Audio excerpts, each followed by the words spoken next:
Bismillahirrahmanirrahim. Assalamualaikum warahmatullahi wabarakatuh.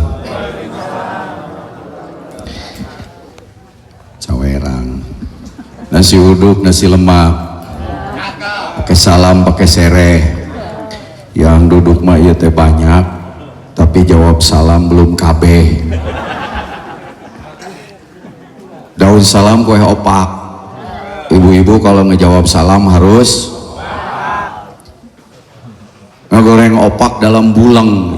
Ibu-ibu ngejawab salam belum kompak, habis lebaran masih ngarulang. Dalam bulang aya bangbung ranggaek. Ibu-ibu ngaharuleng sabab setelah lebaran harga-harga bensin, beas, bapak-bapak. Kenapa yang ketawa cuma di sini aja? Saya curiga ya tukang naik. Ya, baik. Saya ulangi. Assalamualaikum warahmatullahi wabarakatuh. Alhamdulillahilladzi anzala sakinata fi qulubil mu'minin liyazdadu imanan ma'a imanihim. Syahadu an la ilaha illallah wahdahu la syarikalah wa asyhadu anna Muhammadan abduhu wa rasuluh. Allahumma salli wa sallim wa barik ala Sayyidina Muhammad wa ala alihi wa ashabi ajma'in, amma ba'd. Faqala Allah Ta'ala fi kitabihil karim, a'udhu billahi minasyaitonir rajim, bismillahirrahmanirrahim, falya'fu wal yasfahu. Al-ayah, sadaqallahul azim, wallahu a'lam bihakikati muradih. Puji yang menjadi penghias hati kita panjatkan kehadirat ilahi Rabbi. Puja yang menjadi penghias rasa kita panjatkan kehadirat Allah Azza wa Jalla. Salawat serta salam semoga tetap dilimpahkan kepada manusia terbaik di dunia, yang gagah orangnya, yang tampan rupawan wajahnya, yang harus selalu kita contoh akhlak dan perilakunya, Habibana wa Nabiyyana Muhammad sallallahu alaihi wasallam.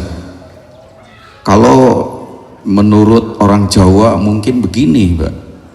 Sebab dane manjatakan puja-puji lan syukur dumateng ngarsa Allah subhanahu wa ta'ala. Salawat dan salam moga-moga dilimpahaken dumateng ngarsa junjunan alam Habibana wa Nabiyyana Muhammad sallallahu alaihi wasallam. Wow, insyaallah fasahah balaghah.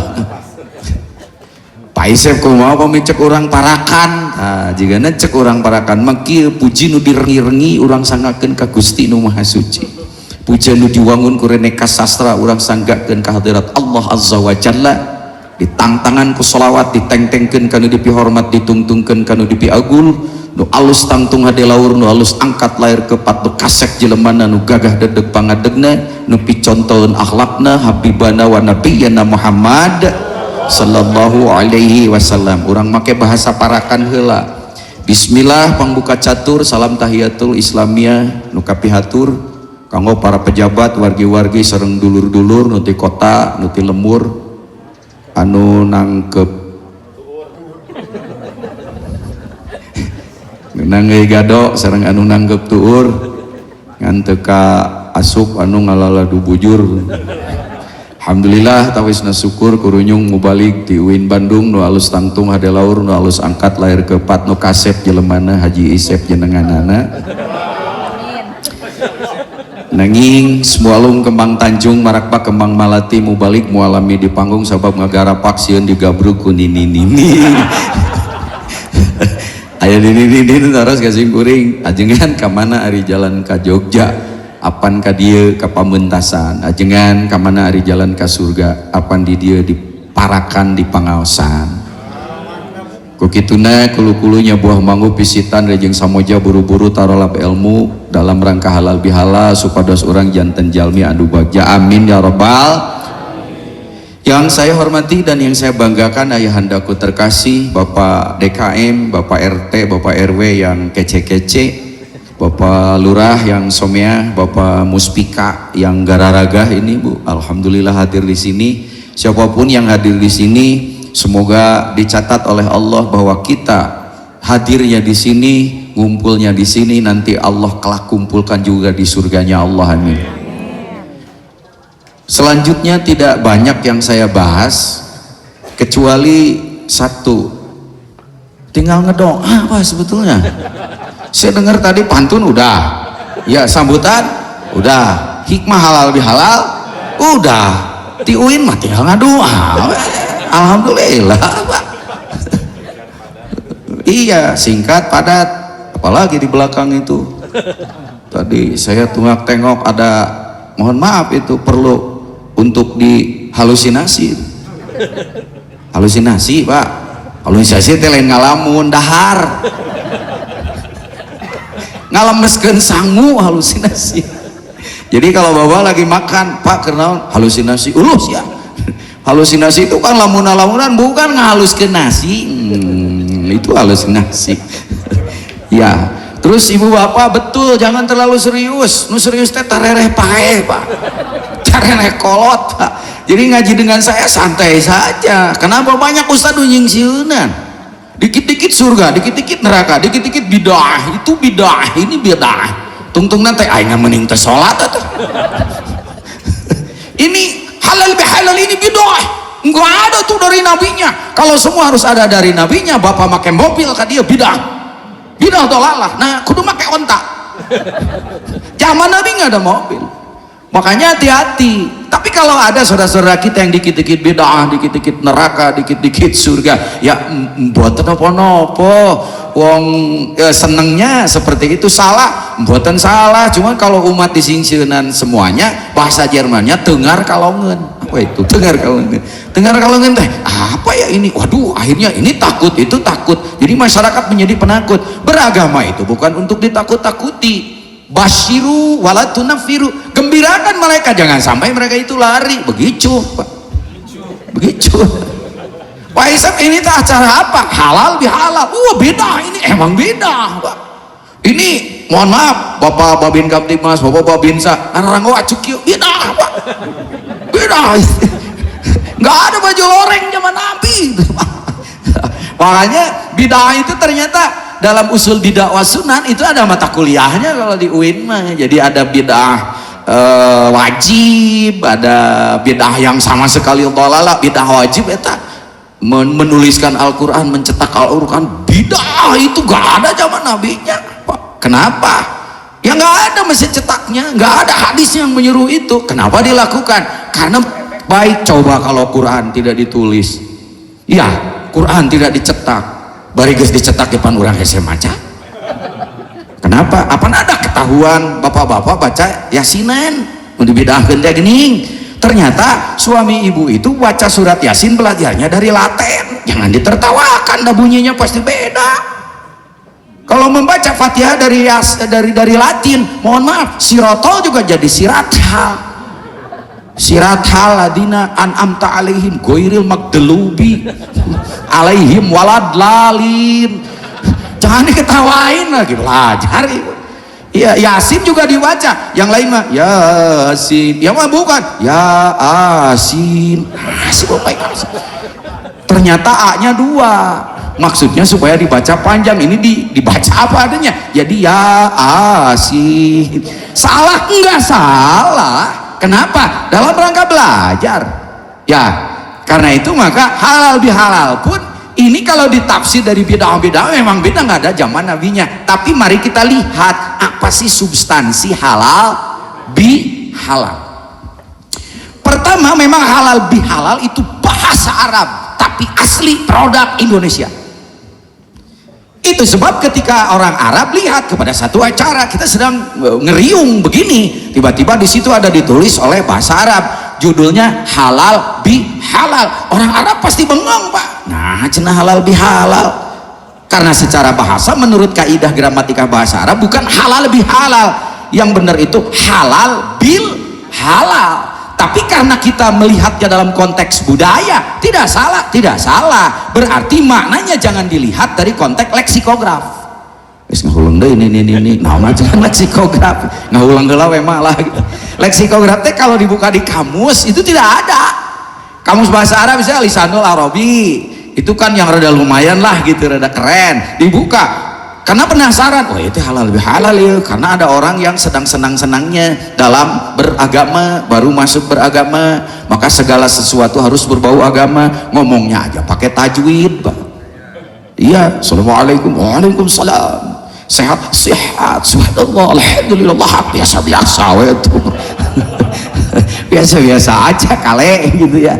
Nah, ternyata memang betul kalau dari segi gramatika harusnya halal bil halal, ma'rifat dengan ma'rifat, nakirah dengan nakirah, ini halal lebih halal. Makanya ketika dicek di dalam kamus Lisanul Arabi nggak bakalan kita dapat. Kalau ada satu istilah dalam studi bahasa tidak ada di dalam kamusnya, di mana kita mencari konteks maknanya? Lihat dulu ini muncul dalam konteks apa.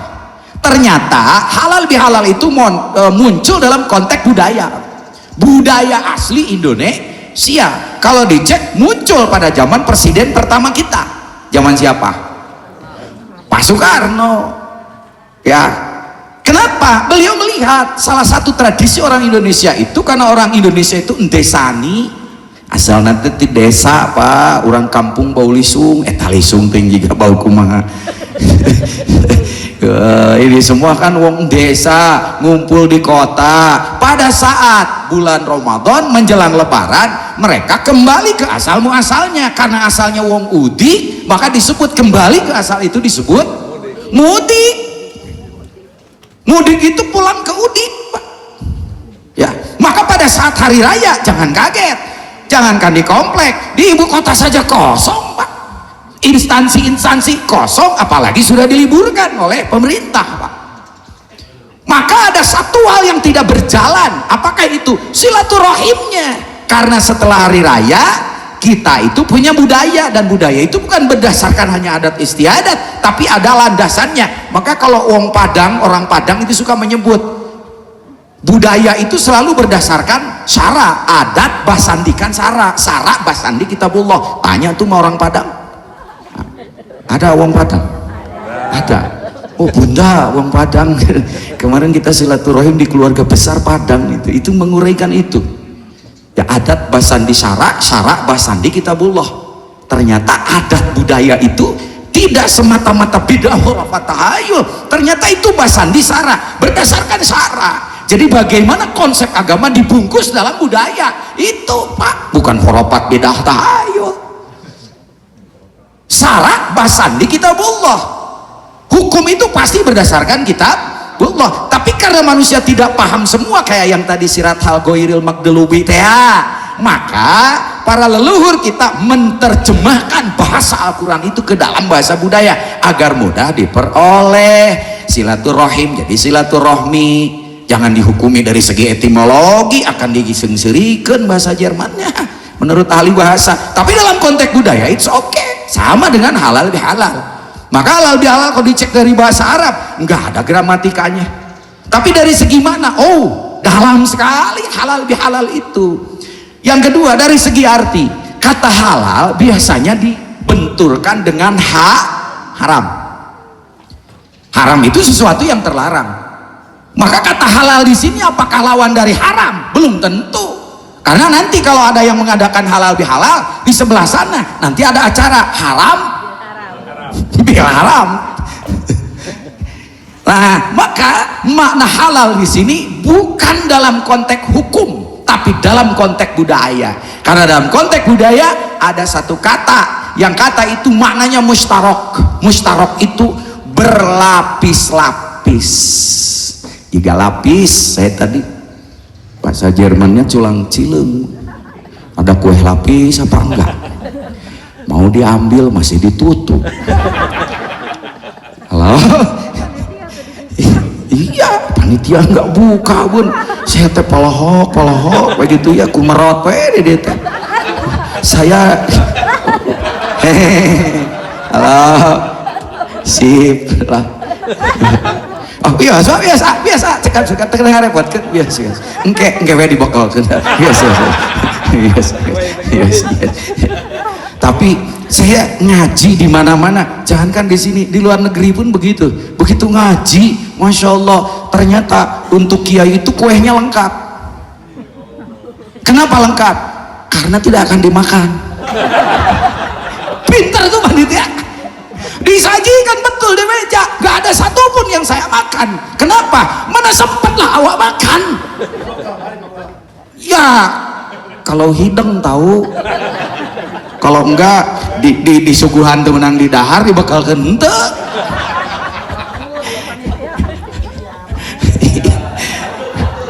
Hidup panitia. Iya, coba di situ ada cuanki. Sebetulnya bukan cuanki, pas sekarang cuantor.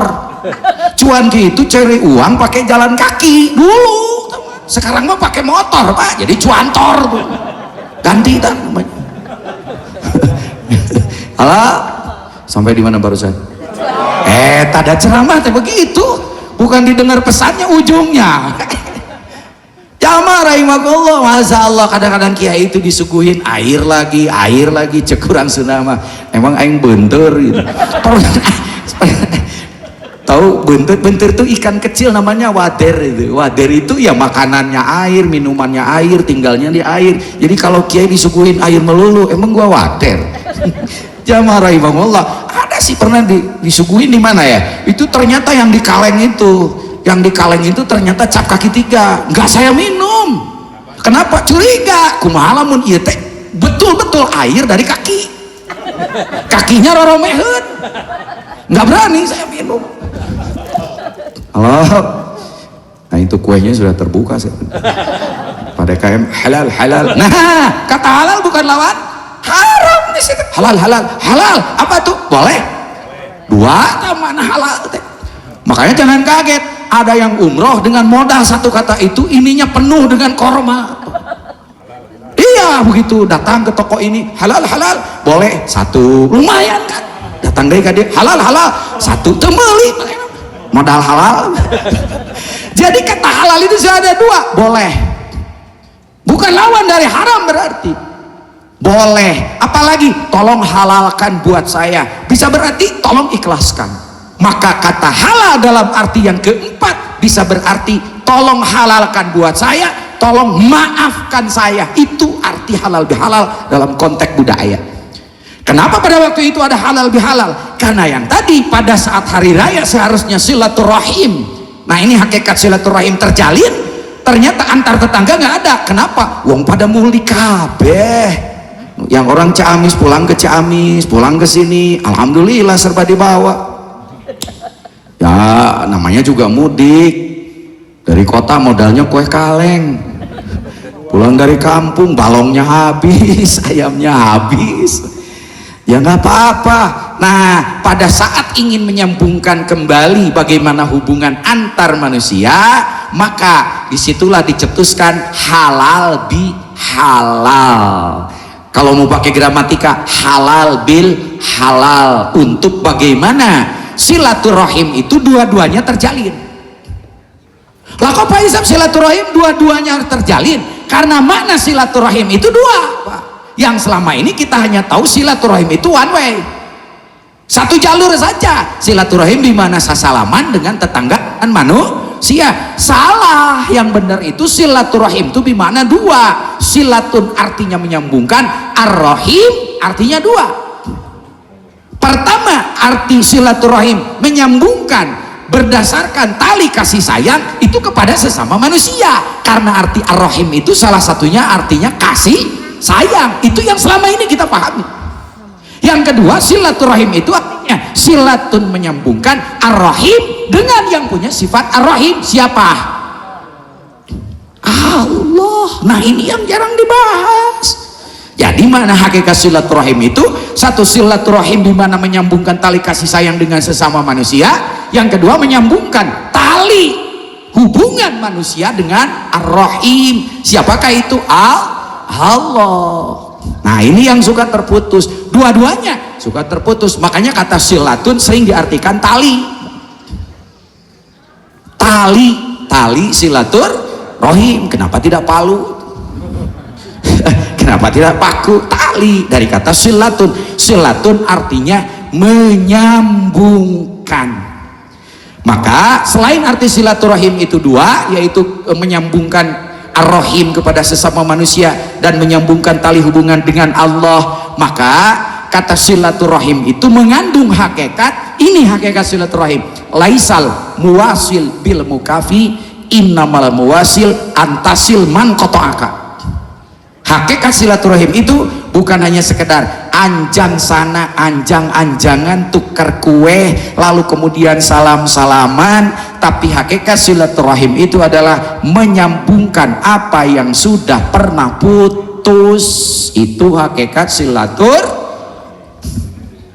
Emang hubungan manusia dengan manusia bisa putus? Bisa. Kan Bapak juga sama-sama ahli masjid, hanya karena beda tahiyat. Halo?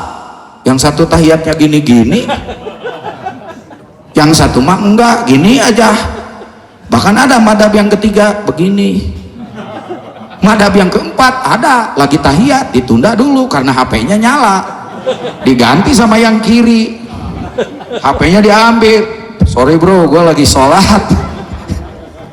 Itu madhab al-yutubiyah sekarang yang lihat dari YouTube dia. Masya Allah, jamaah rahimahullah, gara-gara beda tahiyat sampai misa masjid. Ada lagi orang yang habis sholat ngusap muka, yang lain tidak ngusap muka, putus hubungannya. Padahal ketika ditanya, bro kenapa lu ngusap muka? Gue pusing tuh lihat yang kayak gini-gini tahiyat. Ya Allah ya Rabbana, ini dia tidak paham hakikat silaturahim. Imam madhab yang 4, Hanafi, Maliki, Hambali, masalah kunut aja nggak pernah mereka bertengkar. Halo, Imam Syafi'i gurunya Imam Maliki. Imam Maliki tidak pernah kunut, Imam Syafi'i kunut. Ketika Imam Maliki bermadhab berimam kepada Imam Syafi'i, kunut dia apa? Halo, Imam kunut bid'ah, tapi dia ikut berjamaah. Maka pada saat kunut, Allahumma dina fi man hadait, bid'ah. Wa afina fi man afait, bid'ah. Kumaha itu dewasa atau beragama? Mereka aja nggak pernah bertengkar. Bukankan dalam masalah tata cara sholat. Karena kalau ditanya, coba minta mana hadis yang atau ayat Al-Quran yang total ayat Al-Quran itu menggambarkan tentang adeg-adeg sholat dari mulai takbir sampai salam. Nggak ada Pak, nggak ada, sepotong-sepotong semuanya juga. Ini kadang-kadang hanya karena masalah itu putus, masalah dengan tetangga putus, akhirnya ketika bertemu misah jalan kayak Umar dengan setan. Kalau Umar ketemu setan, mohon maaf, di dalam hadis disebut itu kalau si setan itu ketemu dengan Umar, maka setan itu akan segera mangkret Pak, tidak mau ketemu Umar karena saking malunya. Jadi kalau ada tetangga yang ketemu dengan tetangga yang satu lari, jangan tetangga Umar maksudnya. Jangan dibilang setan. Iya, jamaah rahimakumullah, sambungkan. Dalam rumah tangga bisa jadi putus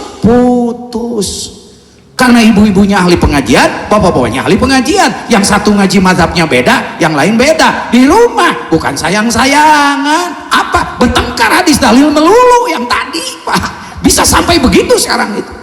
Makanya sekarang bosan ke pengajian, ibu-ibu ngajinya itu di majelis talim yang baru. Itulah majelis talim al-yutubiyah. Kajian kitabnya wal instagramiyah, bahasannya watiqtokiyah. Iya, zikirnya bukan la ilaha illallah, la zada asmaul husnanya as-sofi. Masya Allah, putus, sambungkan kembali. Kan sudah sasalaman mah hanya satu ciri dari teknik saling memaafkan. Karena yang paling penting bukan menyambungkan hanya dengan tangan. Ada orang yang tangannya tersambung, hatinya belum tersambung. Halo, makanya salamannya juga tidak penuh ekspresi.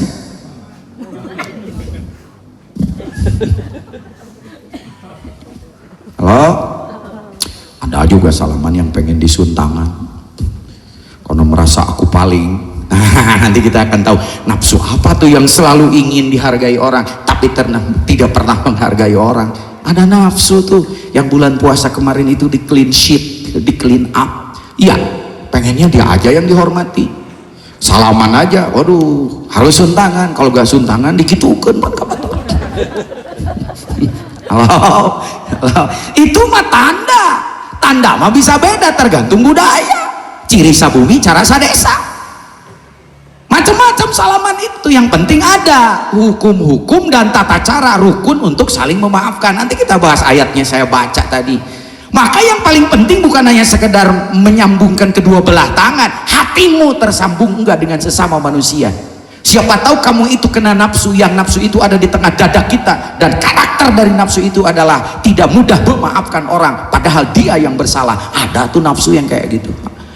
Nah, itulah halal bi halal. Ketika manusia hubungannya bukan hanya dengan manusia putus, juga dengan Allah, maka bisa jadi manusia itu pernah geleh pisan ke pangeran, benci kepada Allah, bisa jadi. Karena dia merasa hidupnya malang terus, tidak pernah ke Jogja. Jadi kalau ibu-ibu yang merasa punya nasib malang, coba atuh main ke Jogja, ibu, ke Bandung gitu. Jangan merasa aduh ini nasib saya malang terus. Ya salah, ibu tinggal di Malang terus, coba ke Jogja, dolanan saking Bandung. Di Bandung teh ahli lelebokeun. Ahli lelebokeun teh tukang kuliner. Keren, istilah boleh keren, tidak merubah nasib. Anger we halusinasi, menggayem, memamah biak. Ya, makanya kalau nggak mau memamah biak repot. Itu sebab mungkin itu panitia untuk efisiensi, sehingga kue itu ditutup dulu, belum di open. Apa? Efektivitas. Halo, sampai di mana barusan? Tuh kue deh. Iya, jadi halal bihalal itu silaturahmi, menyambungkan apa yang sudah pernah putus. Hubungan manusia dengan Allah bisa putus? Sangat bisa, sangat bisa. Bagaimana cara manusia putus hubungan dengan Allah? Apaan Allah teh memberi software untuk berhubungan dengannya? Atau apa software teh ya? Bahasa ini mas sudah tidak ngerti lagi. Software teh aya alatna, ada chipnya yang ada di dalam diri kita untuk berhubungan dengan Allah. Ada agama manapun, siapapun, suku apapun, dari manapun, Allah kasih itu. Apa itu software yang berhubungan, untuk alat berhubungan dengan Allah? Ada, tergantung dari disiplin ilmunya. Kalau David Goleman menyebut ada alat untuk berkomunikasi, antena komunikasi manusia dengan Tuhannya itu. Apakah itu God spot? Kata si David Goleman. Tapi kalau para ahli sufi menyebut bukan God spot, beda istilah. Apa namanya? An-nuqtoh al-ilahiyah. Sama juga. God spot itu intinya adalah antena ketuhanan yang ada di dalam otak manusia di sistem lobus temporal. Kalau God spot, titik ilahi yang ada di dalam kolbu manusia. Kalau begitu beda dong. Tidak beda, beda lokasi. Kolbu mah di sini, God spot yang menurut David Goleman mah di otak. Apa hubungannya antara pikir dengan otak? Otak itu pancaran dari kolbu, karena pusat manusia kalau menurut Islam ada di kolbu, yang selalu kita terjemahkan hati. Hanya arti kolbu dalam arti hati dalam kehidupan sehari-hari. Jadi beda bentuk, Pak. Karena hati itu kalau di kita menjelang lebaran bisa dibikin sambal goreng, itu jadi masalah. Iya. Bun, siapa yang bikin sambal goreng kemarin? Ada bikin sambal goreng? Pakai ati. Pakai ati itu katanya bahasa Arabnya kolbu. Itu sebab ahli pengajian dari Masjid Bilal. Wah, karena ahli pengajian ngomongnya pun pakai bahasa Arab. Dia mau beli hati. Tapi hati itu katanya kolbu. Maka ketika ke supermarket langsung minta, Dek, saya mau bikin perkedel sama sambal goreng, tolong beri kolbu sapi. Yang dimaksud hati sapi. Ternyata bukan itu. Kolbu dalam arti daging yang bisa disambal goreng, bahasa Arabnya bukan kolbu. Apa? Kibdun. Kibdun bukan kolbun. Letaknya di mana? Di sebelah kanan, di bawah, di sini. Itu lever namanya. Tapi kalau kolbu yang dimaksud oleh Quran bukan di situ, ternyata ada di sebelah kanan. Pertanyaannya, tidak semua orang tahu kolbu teh yang mana, kan begitu. Coba kalau kita terjemahkan, kolbu itu adalah hati. Pertanyaannya, kita punya enggak kolbu itu? Cek aja. Pernah sakit hati enggak? Ibu-ibu pernah sakit hati? Pernah. Berarti berarti punya hati. Ibu pernah sakit pinggang? Pernah. Kenapa sakit pinggang? Karena punya pinggang. Bapak pernah sakit hati, alhamdulillah, berarti punya hati. Itu sudah isyarah dari Allah. Kalau kita sakit hati, nyuwun sewu, mohon maaf, itu tangan larinya kemana? Halo, Bapak Babinsa, Bapak Babin Kaptibmas, kan gagah itu di sini, Bu. Asa jadi meong, Pak. Pas balik ke imah jadi ucing. Oh iya mas Anis Babinsa nih dia mah gagah. Oh payayat mah gagah, Pak. Ulah gagah bah payayat mah. Asa gagah di luar, balik ke imah jadi ucing. Ternyata meong nanti pemajikan anak. Di luar mah galak, begitu balik ke imah setor langsung. Ya Allah ya Rabbana, sakit hati teh eta ya Allah. Ketika kita menyebut sakit hati, itu udah isyarah dari Allah. Tangan kita nggak pernah lari ke jidat. Pernah yang nyeri hati, jangan akan menyeri hati bari nepak tarak ayah mun ayah dibawa ke rumah sakit dia dislokasi nggak tahu. Itu ketika kita sakit hati kesini pasti ya, aduh saya sakit hati, berarti memang benar hati itu di situ. Lah Pak Isab yang ada di situ kan jantung. That's right brother, kata Imam Ghazali ternyata kolbu teh ada dua, ada kolbun sonburiyun, ada kolbun nuroniyun. Dua, duh kayaknya kalau tadi dicatat Pak Isab tadi lumayan keur ngadongeng deui ka babaturan. Kan gitu nih. Ieu mah ngaji daging hungkul. Emang ngaji tulang taleng. Aing teka harti ku eme. Ini suka ada apa sekarang begitu jamaah. Aduh itu Pak Isep tadi ngaji daging hungkul. Emang aing pernah ngaji tulang taleng gitu. Juga bahasa urat wae. Jamaah rahimakumullah, memang betul di dalam kitab Imam Ghazali misalnya ada kitab Risalah Ladunia. Beliau menyebut kolbu memang ada dua. Satu kolbu fisik, dua kolbu ruhani. Kolbu fisik itulah kolbun sonburiyun. Apakah itu? Kolbu dalam bentuk segumpal daging yang mirip seperti buah sonburi. Jadi sonburi itu nama buah, Pak. Yang kita menyebut hati sanu pari jika naon jika si eta. Itu yang suka digambarkan begini gening. Ibu cinta kepada Bapak Babin Kaptibmas kudu gogorowokan Bapak gitu. Bahasa isyarat lebih tajam daripada bahasa lisan. Bahasa lisan mah punten kadang-kadang beda arti Pak, beda arti. Itu namanya kolbun sonburi, itu kolbu fisik. Yang itu kalau itu saja rusak, mohon maaf, pindah alam Pak. Pindah alam. Makanya nanti kan itu santapan jasmani, ini santapan rohani. Sebelah sini ini santapan jasmani. Punten Pak, dasim kuring nu ngajagaan di dieu. Masim kuring we. Keun tapi kasalaparna. Nah, pasti dibekelkeun ka kiai. Halo, cerdas rasa etik, teh cerdas teh licik Pak itu teh. Karena cerdas dengan licik tuh beda tipis. Coba pemajikan Bapak, itu pinter atau licik gitu kan. Halo, lanjut.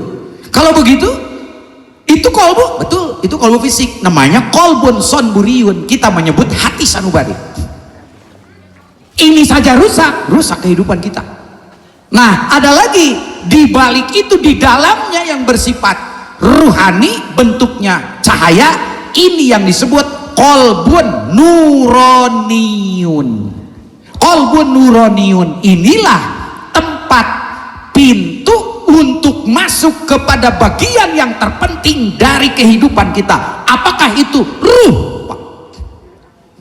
Karena hakikat kehidupan manusia sebetulnya adalah makhluk ruhani, makhluk spiritual. Sadar atau tidak, mulai hari ini sadari bahwa yang harus kita pelihara itu bukan jasad yang ini, tapi ruh itu. Karena dia ada sebelum tubuhmu ada, dan dia akan tetap ada meskipun tubuhmu sudah tidak ada. Dia yang akan menghadap ilahi. Apa? Ruh. Ruh itu sifatnya suci. Suci itu fitrah. Oh, asa sarada nyambung ya Pak Isep.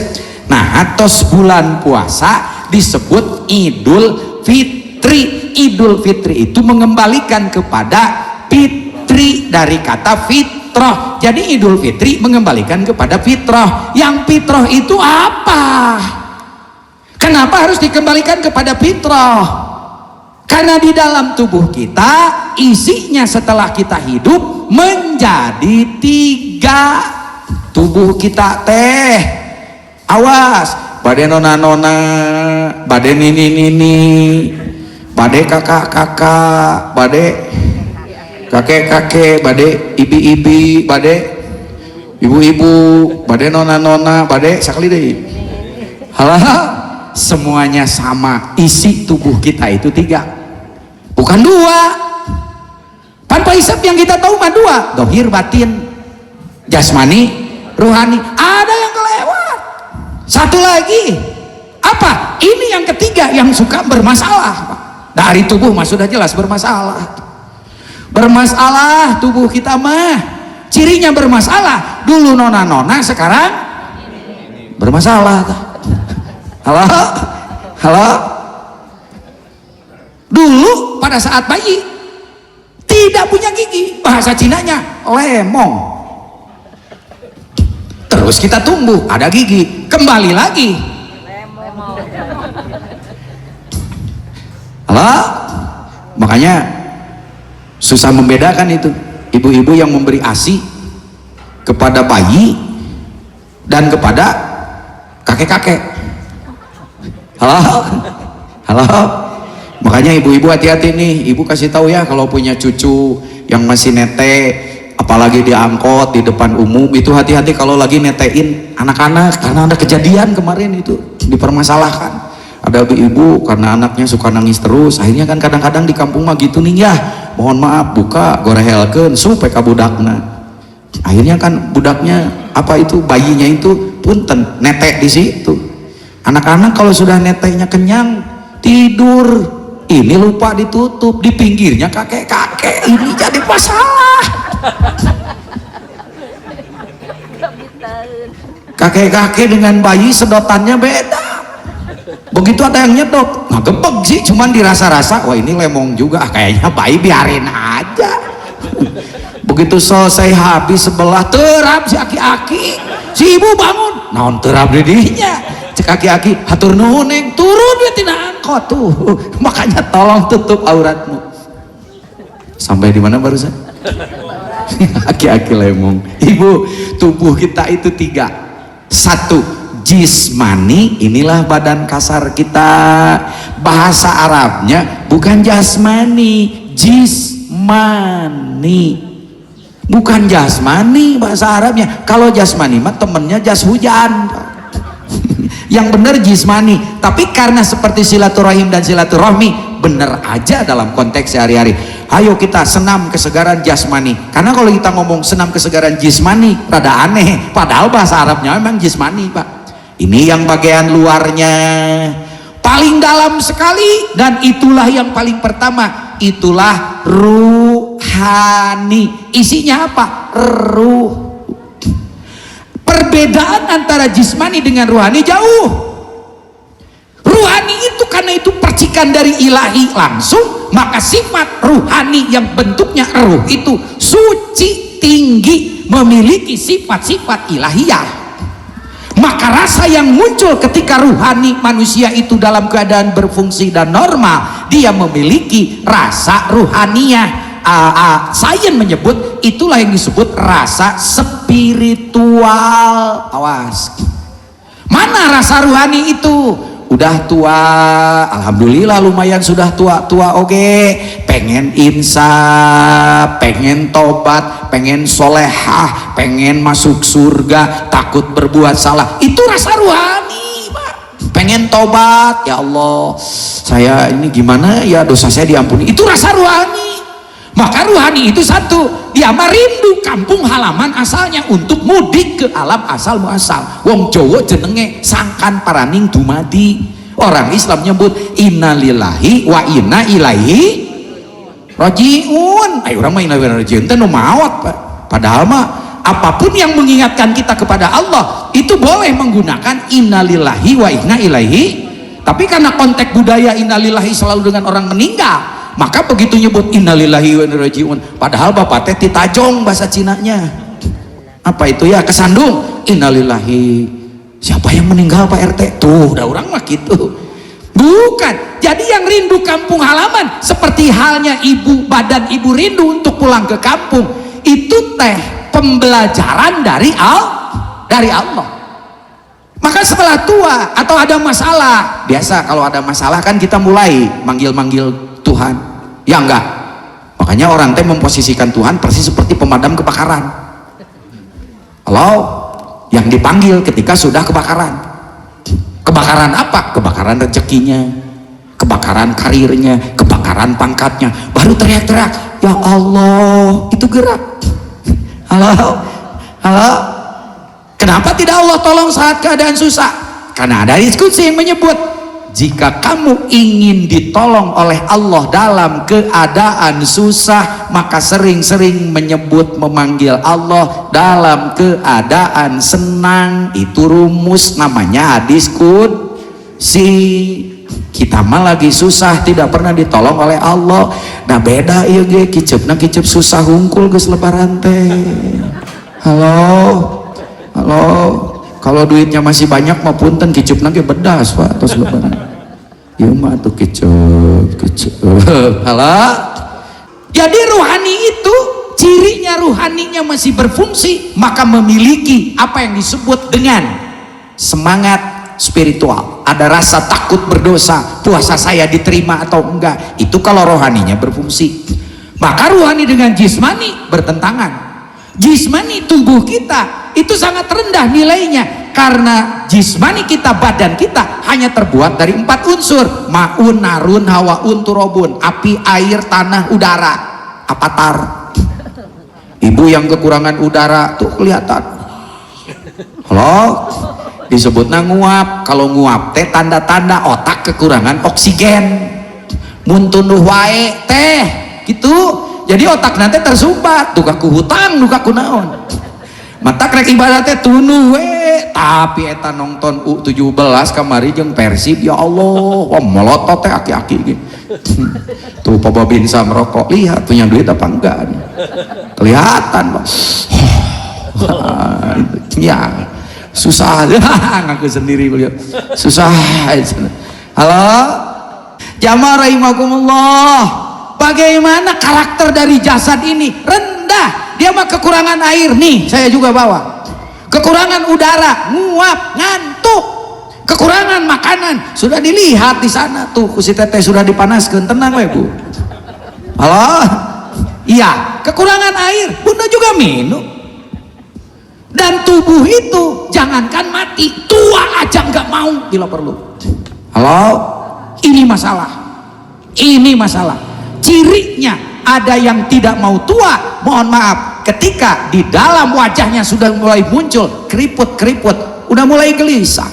Ya Allah ya Rabbana, tubuh itu seperti itu. Padahal tubuhmu yang kau manjakan setiap hari, sampai kamu itu memanjakan tubuh, mencari untuk santapan tubuhmu, menjadi orang yang menghalalkan segala macam cara. Kenapa? Karena untuk mempertahankan sesuatu dengan mati-matian, sesuatu yang tidak akan pernah dibawa mati. Jangankan tubuh, mohon maaf, ketika tubuhmu yang kayanya luar biasa pulang ke hadirat ilahi, asal dia Islam, apa yang dibawa? Rumah mewah, mohon maaf, pintunya aja itu harganya 25 juta Pak. Jendelanya aja 15 juta. Begitu dia meninggal, emang dibikin padung Pak. Kain kapannya aja orang kaya nggak pernah pakai saku. Halo, halo, tanya ke ayah anda, Bapak DKM, ada nggak di Masjid Bilal yang ketika dibungkus sama kain kafannya teh pakai saku dijahitin, ada nggak? Halo, ini mah mentang-mentang orang kaya Pak Isep, Bapak DKM teh, iya mah ada orang kaya lebar. Jadi ketika nanti dikubur siapa tahu kekurangan kuota. Jadi pada dipangjahitkeun we sama saya teh keur mah bid'ah boy aya sakuan. Tapi ketika ditanya kenapa, ya lumayan ya, nanti ada $5 mah meureun dia, atau mungkin supaya nanti anak cucunya bisa komunikasi dengan ahli kubur, mau dititipin bawa HP ke alam kubur. Ada pernah nerima SMS WA dari kubur, nggak dibawa Pak. Kenapa mati-matian memperjuangkan sesuatu yang tidak akan pernah dibawa mati? Halo, karena ada yang berharga di dalam diri manusia itu. Dan itu yang seharusnya jangan sampai kekurangan energi. Apakah? Ruh. Maka santapan pun ada dua, santapan jasmani, santapan rohani. Kenapa tidak santapan jasmani? Makanya saya tahan sampai jam 11 sih, lihat deh. Dilihatkan ruhanimu yang kelaparan, kenapa tidak pernah engkau tengok? Siapa tahu sampai ke alam kubur saja ternyata sudah kekurangan kuota. Ibu kekurangan kuota, mohon maaf, suruh cucu untuk mengisi kuota. Ruhanimu kekurangan kuota, sampai di alam kubur aja sengsara. Apa itu kuota? Pahala. Dari mana pahala? Hasil amal ibadahmu. Karena yang berharga di mata Allah sekaligus di mata manusia bukan aksesori tubuhmu, tapi aksesori ruhanimu. Yang berharga itu roh, Bapak. Kalau nggak percaya, cek nih. Karena ini bukan nona-nona ini. Halo, halo. Ibu masih punya suami? Ada yang masih punya suami. Udah tua masih muda. Udah tua ya? Ya, sudah tidak produktif ya? Ya, sudah pensiun ya? Ya, sudah ngerepotin ibu ya? Ya, atuh tong tarik teuing. Kenapa atuh sama ibu masih dipelihara? Karunya tuh kan, karunya lumayan Pak, lumayan Bapak diberi karunya kene ge. Sekarang saya nanya bapak-bapak, Pak punya istri nona-nona apa nih masih bisa digegepan? Enggak. Halo, nah itu dipiara kene. Halo, bukan karunya ibu, karena ada ruhnya, aya nyawaan kene, masih ada ruhnya, masih hidup. Halo. Nah kalau sudah meninggal mah punten, kayak bener ibu teh teriak-teriak sama Pak DKM sambil cerik dia keringinan, tolong diumumkan si Aki sudah meninggal. Maksudnya buburu keluar ke timah, si kaburu bau bangke. Halo. Itu bahasanya. Halo.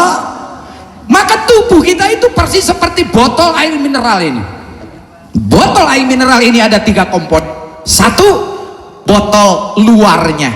2, yang di dalamnya yang bening itu. 3, tutup botolnya.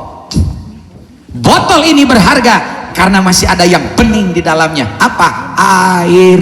Ketika airnya sudah tidak ada, mohon maaf, botol ini diringsek-ringsek, kita penyetin lalu kita lempar. Siapa yang akan ngambil? Paling tukang pulung. Apa bedanya dengan tubuh kita? Tubuh kita yang beningnya sudah keluar, ruhaninya sudah pulang ke alam asal muasal, maka tubuh kita enggak ada harganya lagi.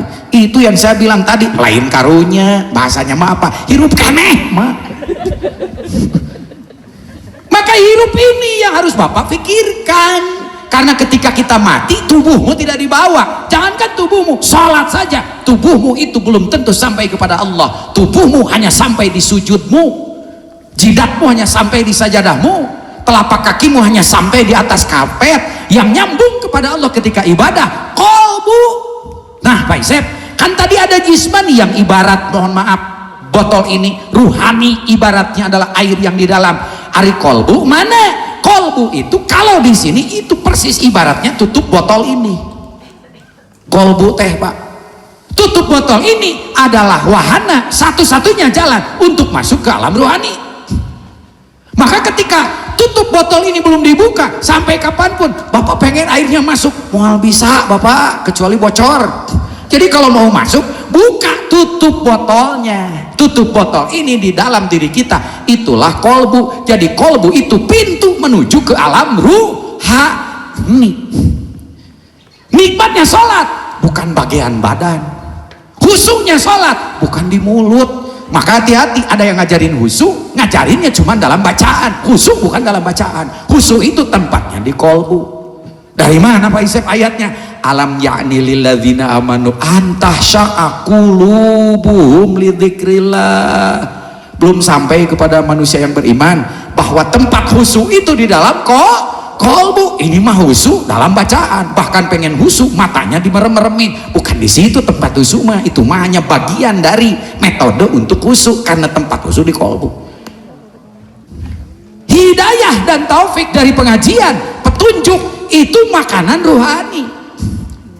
Ketika makanan rohani ini ingin sampai ke eruh, mau nggak mau dia harus melewati kolbu.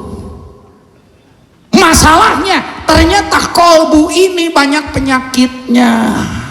Penyakit yang ada di wilayah kolbu ini itulah nafsu. Sekali lagi, nafsu. Jadi tahu sekarang nafsu teh adanya di wilayah kolbu. Maka kolbu bukan hanya segumpal daging, tapi tempat untuk kolaba. Kolaba itu apa? Bolak-balik. Bolak-balik apa? Nafsu.